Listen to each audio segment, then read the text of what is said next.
Hello and welcome to Unit 2 on derivatives and our very first lesson, Lesson 10 on Introduction to Derivatives. Today's learning goal is to be able to define what a derivative is, especially defining it as a limit of a difference quotient and also interpreting it as an instantaneous rate of change. So, just to give you an example first, imagine a driver who's speeding down a highway at 150 kilometers per hour. He's pulled over when he hears sirens, and when the police asks him about his speed, he claims that I've been traveling for 200 kilometers now, or 2 hours, and so my average speed is actually 100 kilometers per hour, which is within the speeding limit.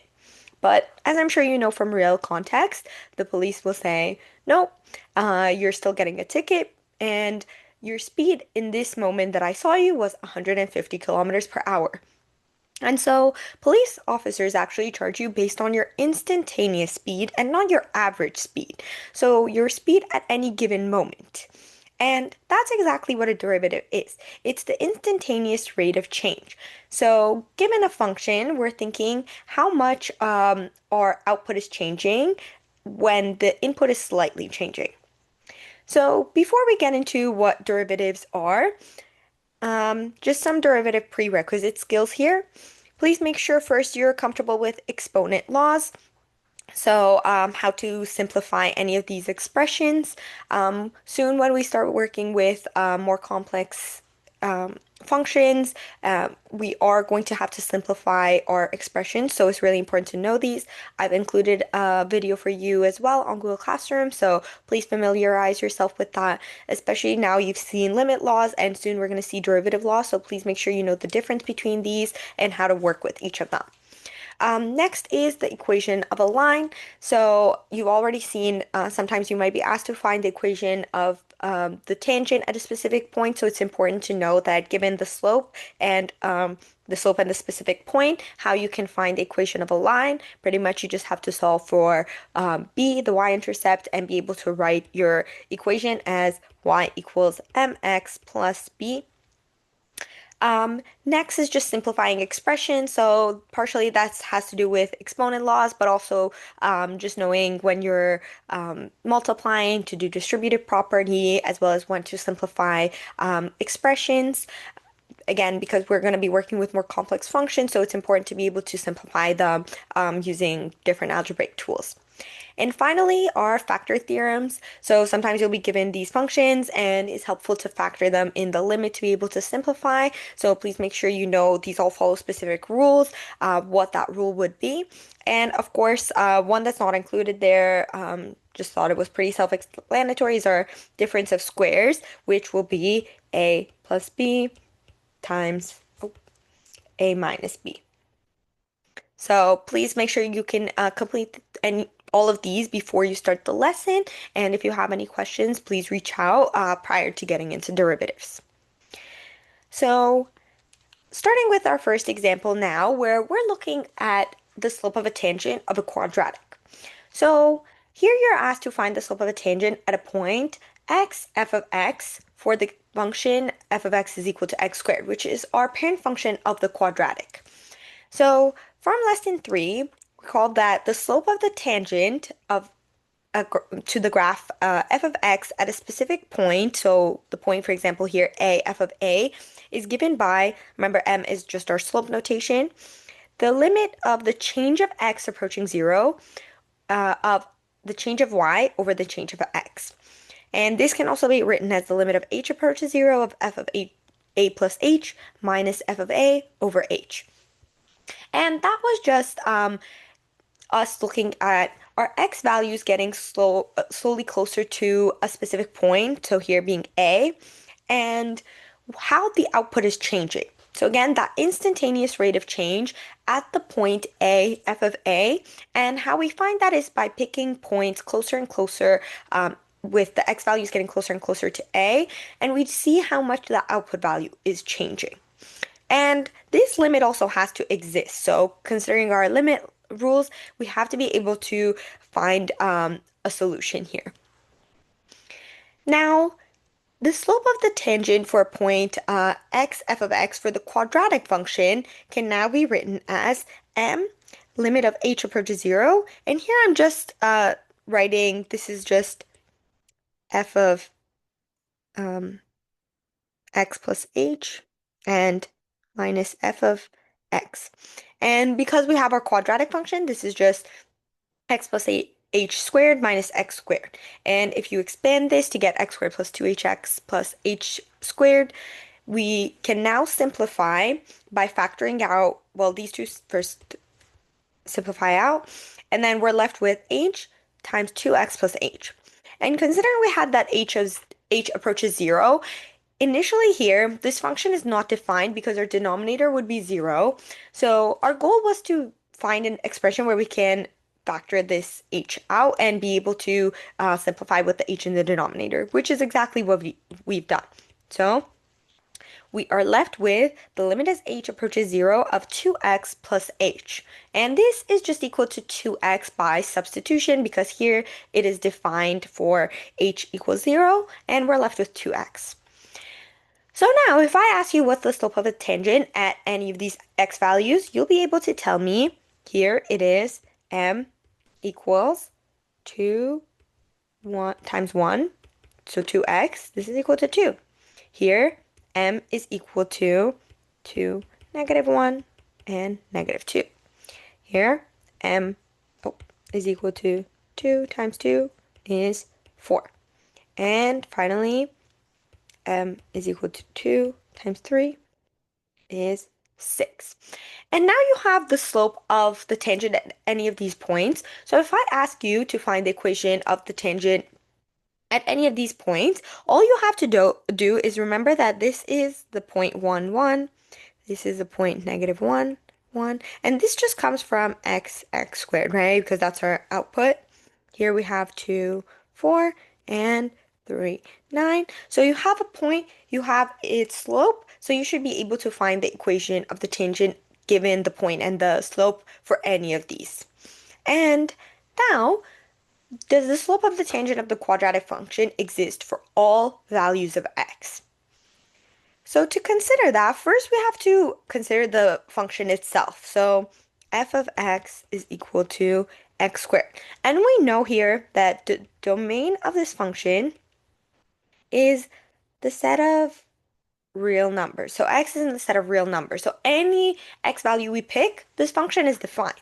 And now similarly, for m is 2x, this is now a linear line. We can also say that the domain is x in the set of real numbers and no restrictions. So yes, the slope of the tangent of the quadratic function does exist for all values of x.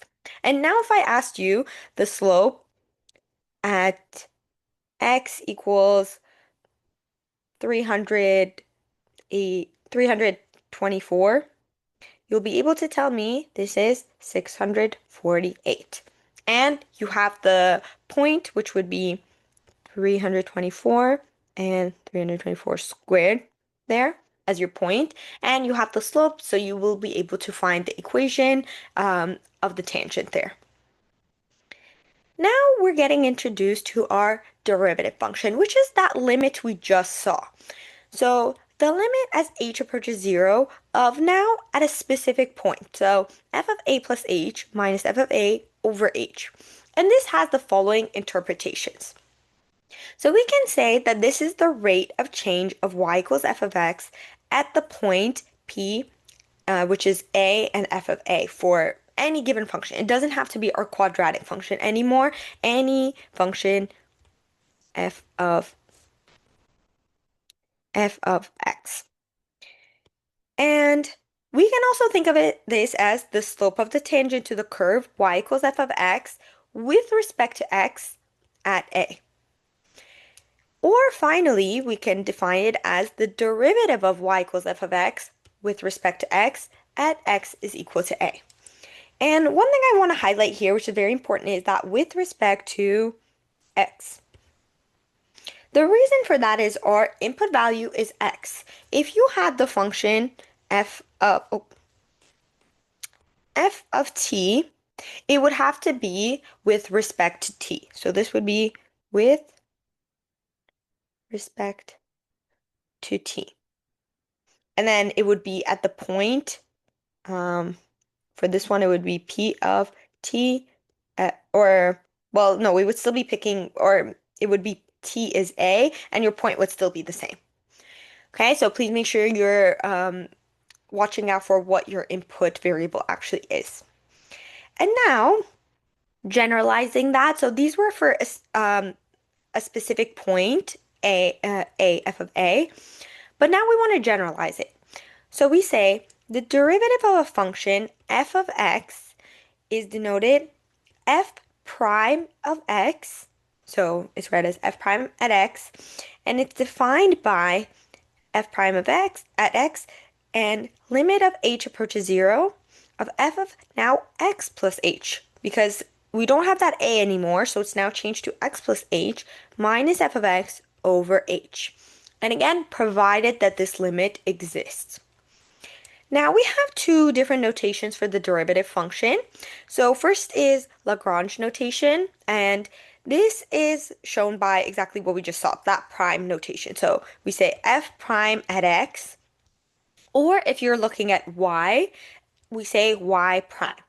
So you might see it written as uh, f of prime of x. Sorry, let me rewrite that. F of prime of x is equal to y prime, and this was that m, the slope of the tangent. We also have the Leibniz notation, which is shown as such, and it's read dy by dx.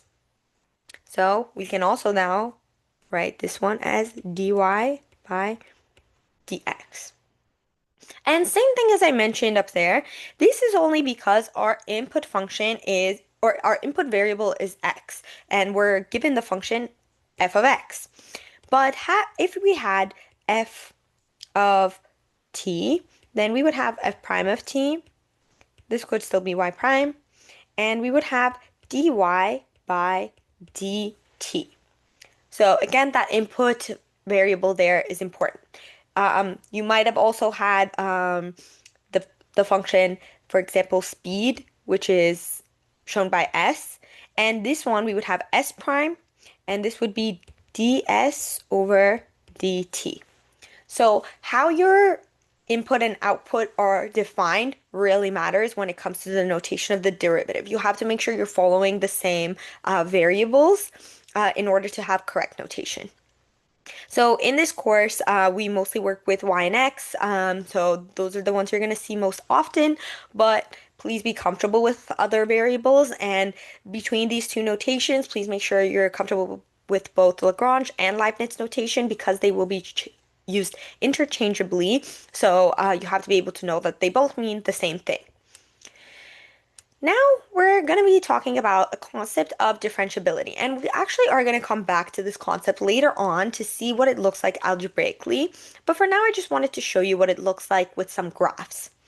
So we say a function f of x is differentiable at x is a if f prime of a exists. So if that derivative at that point exists.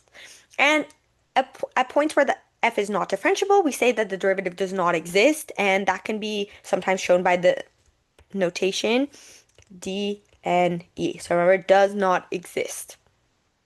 And now I want you to think, when might we say that the derivative does not exist? So consider the definition of the derivative with respect to that limit we saw, and when might we say the derivative does not exist?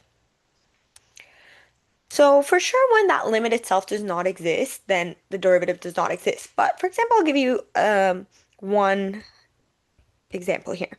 So let's say f prime of x is given by -1 x squared. And we're actually going to see the function for which the function which has this derivative soon. But as you can see, this function or this derivative is not defined at x equals 0. So then we might say the function is not differentiable at x is 0 because f prime of 0 does not exist, right? We cannot have -1 over 0. And now knowing this, I want you to consider what other functions or what other derivative functions or limits might we have where we might not have differentiability? Now let's look at what that looks like on a graph. So first, let's just read the definition here. We say a function is differentiable at a point if its graph is smooth, continuous, and has a well-defined non-vertical tangent line. So vertical tangent line would be just a straight line like that. And if you remember continuity or for a function to be continuous, it means that I can draw that function without lifting my pencil, whatever shape that may look like. So consider these four graphs here. And first, let's just look at continuity itself. This one is clearly continuous. This one is continuous. This one is not continuous. And this one is also continuous. However, all of these four functions do not have or have a point that is not differentiable. And it is that point A. So over here, you see that A. And at this one, it's actually this point here, the origin point.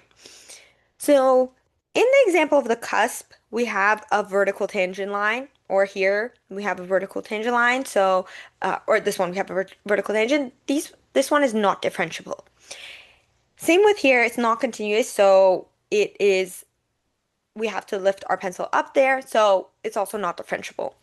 And for these two, the cusp and the corner, it is not a smooth graph because we have a corner or we have the cusp.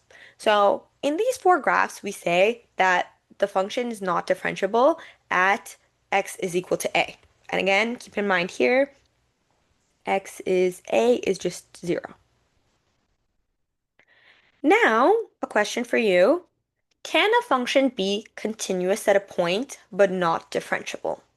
What do you think? So from lesson 8, and if you don't remember, just click on there and you'll be guided to lesson 8, but I've included the definition here for you. Continuity is defined as, so we say a function f of x is continuous at x is equal to a if f of a itself is defined, so a is in the domain of the function, and it has an output, and if the limit as x approaches a of f of x is actually equal to that point, f of a. So we saw, for example, that was not the case for functions with holes, where f of a is defined, but the limit as x approaches a is not equal to f of a. So then it's not continuous, exactly like this example here. So looking at connecting now this idea to those graphs, yes, you can have functions that are continuous at a point but not differentiable. So consider, for example, the cusp, the vertical tangent, and the corner. Clearly, I can draw all of these without lifting my pencil, so they're all continuous functions, but they don't have differentiability at those specific points. Now, for our final example for this lesson, we're going to use that definition of the derivative with limits to find the derivative of this specific function at a specific point. So our function is f of x is -1 over square root of x minus 2, and we're looking at the point x is equal to 3. So with our notation, and one error here, I'll fix this for you, this should be 3. We set f prime, and now because I have my specific point, this is the same as that f prime of a, right? Where now a is just 3. So f prime at 3, and this is equal to, now the Leibniz notation, d of, so this one I forgot to mention up there, but you can also write the f of x here, but here, because we have that a, so it would be d of f of a by d of x. So f of 3 by d of x, and using that limit definition, this is the limit as h approaches 0 of f3 plus h minus f of 3. So because this is a rational function and has that square root in there as well, it's a bit complicated, so I'm taking it step by step. I'm first just going to find my numerator, and then I'm going to try to substitute it back into this limit. So considering first f of 3 plus h, I'm just substituting it for my into the function to get negative 1 over square root of 3 plus h minus 2. And that 3 and minus 2 become just 1. So this is just negative 1 over square root of 1 plus h. And my f of 3 now is just in the denominator, we have square root of 3 minus 2, which is just 1. So I'm just left with negative 1. So putting these two together, the numerator is now this minus negative 1. So that's why I have a plus 1 there. And finding a common denominator, I have negative 1 plus square root of 1 plus h in my numerator. And you can see already that's something I have to rationalize. So we have to rationalize the numerator here. So we find the conjugate, and again, remember, conjugate is just the first term and the second term. And here, because they're being added, you're just going to make them now subtract. So keeping that negative 1 and keeping that square root, just now we have negative, and this itself is equal to 1. So I'm not changing my expression, I'm just trying to write it in a different form. So in my numerator, I now have 1 minus 1 plus h. We got rid of the square root. And in my denominator, I have the two denominators multiplied now. And in our numerator, we are simplifying that to just negative h and just keep the denominator as is. We don't really need to expand it. It's too complicated and it's not even necessary for the task of finding the limit. So now substituting back into that limit value or the limit expression, we have f prime of 3. This is just that limit we had. So now I'm writing my numerator, which is here, and that denominator is actually just 1 over h. So this is just the numerator times 1 over h. And now these two h's cancel each other out. And I'm left with negative 1. And that's what I wanted to begin with because it was this h in my denominator that was making the limit undefined. So I wanted to be able to rewrite my function or my expression in a way that would let me simplify that h out, and that's exactly what we did. Now, the limit as h approaches 0, and I just kept my denominator as is, and I can check. 1 plus h would just be 1 for h is 0. So I'm just testing h is 0 here. And same with here. This would be 1. So I would have this is defined, and it is non-zero. So then I can just evaluate by substitution. So here, that's exactly what I've done. We find that, okay, sorry, slight error there, but that should be now through substitution. We substitute h is equal to 0. So then 1 plus 0 is just 1, and then here we get negative 2, and we factor out that negative to cancel those two out, and we're just left with 1 over 2. So then the slope of the tangent is 1 over 2 at the point x, at the point 3, f of 3. And just for an extra challenge, I would encourage you to try to find what this point is and try to find the equation of the tangent to the curve at this specific point. And if you graph both the function, so f of x, and that equation of the tangent, you'll be able to see that it actually is the tangent at that specific point. So that helps a little if you're a visual learner. Now for today, you have some practice questions to practice some of these limits as well as just some definitions of limits. There's a practice set for you on Google Classroom as well as a Gizmos activity.